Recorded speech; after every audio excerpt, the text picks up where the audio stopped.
Yep, so slurped and all that, my G's. I had a lovely morning this morning. I got up really early, about 5:30, and I went down to my local swim hall for about 6:30 for a swim. I did 700 meters, which I think is my personal best. And as I was swimming, I was praying for an idea for a YouTube video. I was like, what shall I make when I get home? And then I came up with the idea to do a little updated version of my favorite free plugins in general, old and new. And which free plugins would I take to a desert island if I could only fill up one channel strip in Logic? So with 15 plugins, I think it's in total, all free ones. Some creative, some old school, some just utility, but all free. What are my favorite 15? And some of them are much better than others, but these are all plugins that at least 10 of them I use regularly, and the other 5 I use like sometimes. So let's just run through. Let's start with the bottom 3 because they're like kind of also free. The Camel Crusher, it's not so important anymore because in Logic you've already got a built-in clipper now, but this is the clipper that I've just been used to, and it's so awesome that the interface doesn't even show up, and I like that because I like artifacts because my name's Artifact.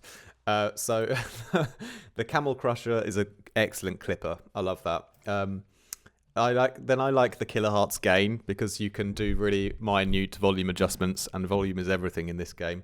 And by doing a little 0.01 negative, I can ensure that all my volumes are below the red always. So I like the utility gain from Kilohertz. That's free and that's amazing. Span is just the absolute daddy of all analyzers. Yeah, it's not an EQ that you adjust with, but as far as like the accuracy of what you see is what you get. I love the Span. It has mid-side mode, so you can see the mids and sides separately, but just mainly use it to check the level of my sub and then check like any weirdness going on in the frequency spectrum. It's just amazing. I get all of my students to use it so that we're all on the same page. So those are like the boring 3. Next up, this is probably my favorite one of all of them. This is the OCS 45, and if you download it for free, you have to go to the Spectra Plugins website homepage where it tells you that they've discontinued their products, and then you download all their products via that homepage. You don't search for the plugin directly, otherwise they'll still charge you, but it is free to download, trust me. And this is amazing because I use it on drums, I use it on everything to add, just to change the character of stuff, add pitch wobble, add noise, like it just works on everything to change the character of the sound. I love that. The next one is the Valhalla Supermassive. I haven't even got the new version, but the old version still has loads of great presets, especially for like really, really long, massive long reverbs. And even found recently that there are some small and tight ones that sound pretty cool. So yeah, the Valhalla Supermassive, I still use that a lot because I like the way it sounds. Textures, this one I occasionally use from Clark. I think the plugin's called Clark something. Clark plugins.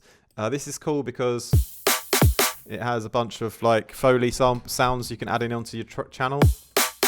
And granted, the problem is a little bit sometimes that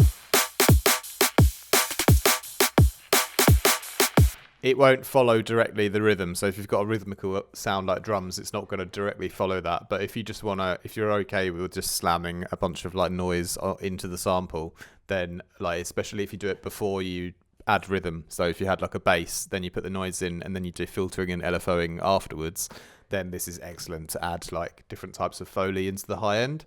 So I love that one. This is a great one I found recently. I haven't used it too much, but I will get around to using it more. And this is the Convolution XT, and it's a convolution reverb, and it's got a load of cool presets. And I even found it has some tight, small convolution reverbs that sound good, like the small room here. So that's like I like to have convolutions that have like really, really tight and controlled, tight reverbs. You know, small.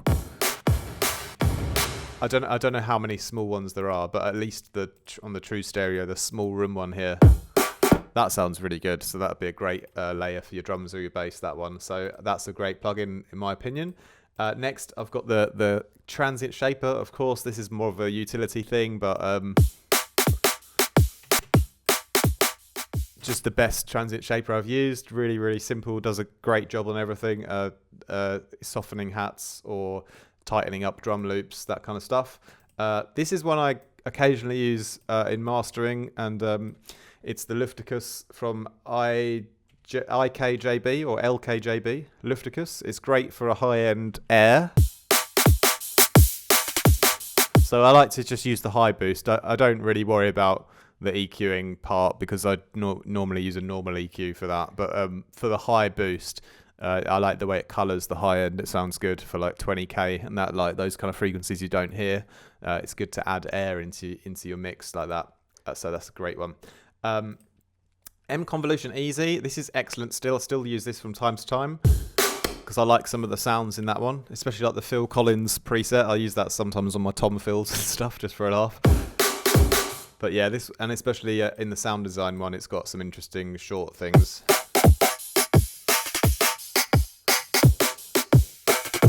Some of the sounds are quite metallic, so I tend to use the Kilohertz Convolver more often than not, but there are a few settings in here that I still use because I like the way they sound, but that's awesome for a free plugin, definitely. This is I used to use this lows, the Rift Feedback Lite. For like fast ping pong delay, it's really, really good. I would highly recommend it.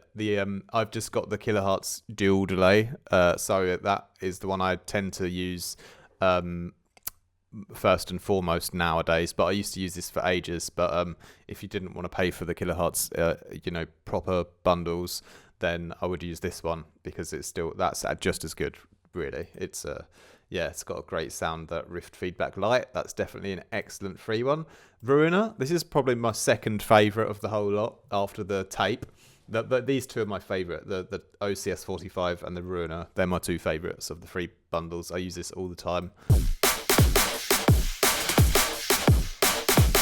The Doom mode is just excellent. The rest of the distortions are just mental, and you can try and control things with those settings, but the Doom mode, I tend to always just put that on 100% because the way that it adds like a darkness to the sound, it's good on anything you want to make more darker and evil, especially on like basses, so and leads. So I love Ruiner.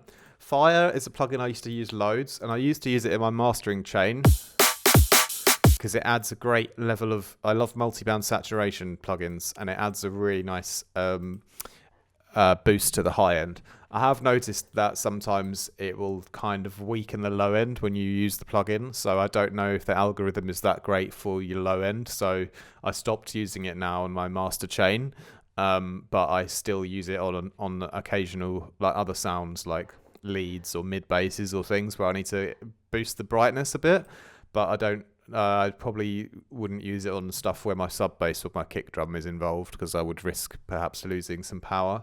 So it's still good, but I don't use it as much as I used to. Pitch drift as well. We're getting to the sort of plugins now that are like sometimes used. This is still cool because it has like it's a great way to add that pitch vibrato into a sound, which is good on like rides and hats and stuff. The only problem is it does take out a lot of high end. So if you've got like an overly bright ride loop and you want to make it more natural and take out high end, then it's perfect for that. But if you want to keep the high end in of a sound and the high end is important, then just note that when you use this, you'll lose some high end on whatever you're putting it on. But if that's okay, then it does a great job at doing a natural pitch drift in the sound. And I use that quite a lot. But because of the OCS 45 doing the same job with its wow and flutter wobble, I tend to prefer using that one because it also adds different types of character, whereas the pitch drift just has one kind of effect. But it's more of a utility thing for like, ride loops and stuff like that. Still definitely useful. Tremolo is also super, super useful if you haven't got like an LFO tool or a volume sidechain. Because by drawing in your own shape, you can, you can create like a side, I can't remember how you actually when you can draw in like the volume gaps for your sidechain, so that's really useful if you haven't got the LFO tool. So that's excellent. I actually have that on my laptop because I've another laptop and I don't have the LFO tool on there, and on there I use this. So that's excellent for doing volume sidechaining. So those are all of them really. But definitely ones I probably my favorite one's definitely the OCS 45 and the Ruiner. They're just like the coolest, most creative free plugins that I always use, like pretty much on every project. And then things like the Transient Shaper and the Clipper and the Gain and the Span are something that I use on every single project as well. But those are like kind of utility things. But yeah, those are my 15 favorite free plugins, past, present, and future. I hope you guys got a bit of value from that, and I would download them all anyway because they're all useful in their own little way. So I hope that was helpful for you, my G's. I hope you have a great day. Remember to check out my one-on-one lessons as well if you ever want to have a session with me, and also check out my Patreon. I've got loads of exclusive content on there as well. Thank you, my G's. Have a great rest of your day. Peace out.